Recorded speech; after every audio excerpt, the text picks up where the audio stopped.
Bonjour, je m'appelle Andréane Brazo, je suis analyste politique en mobilité durable chez Équiterre et aujourd'hui je vous parle de mes attentes dans le cadre des élections provinciales.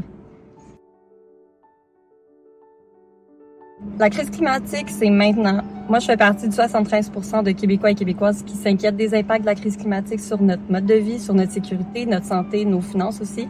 Il y a de plus en plus de feux de forêt, d'inondations, de canicules, de tornades et tout ça, ça va continuer à s'intensifier si on réduit pas rapidement nos émissions de gaz à effet de serre. Saviez-vous que le secteur le plus émetteur en termes de gaz à effet de serre au Québec, c'est les transports? C'est près de 45% de notre bilan de gaz à effet de serre.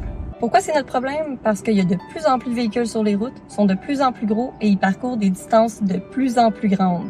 En fait, on dort ici, on travaille ici, on consomme ici et entre tout ça, c'est des autoroutes qu'il y a et il n'y a pas de transport en commun. En gros, on s'établit de plus en plus loin, ce qui fait qu'on est de plus en plus dépendant de nos voitures et ce qui fait qu'on a besoin de plus en plus de routes. Et pour ça, on asphalte nos terres agricoles, on grignote nos milieux naturels.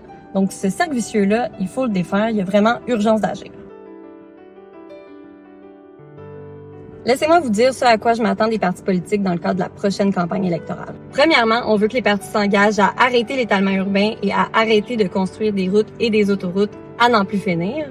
Deuxièmement, on veut qu'ils s'engagent à investir 2 fois plus d'argent en transport collectif qu'en transport routier. Troisièmement, on veut qu'ils fassent payer la pollution en instaurant un frais à l'achat des véhicules les plus énergivores. En gros, ce qu'on demande, c'est que les partis s'engagent à privilégier les modes de transport les plus durables. Le Québec est appelé aux urnes le 3 octobre, donc posez-vous la question, ça va être quoi la place de l'environnement dans les plateformes électorales? Les chefs et les candidats doivent nous proposer des solutions concrètes pour faire face à la crise climatique et nous donner l'heure juste sur leurs actions pour la prochaine décennie. Prendre les bonnes décisions maintenant, c'est rendre nos milieux de vie plus verts, plus sains, plus équitables et plus résilients.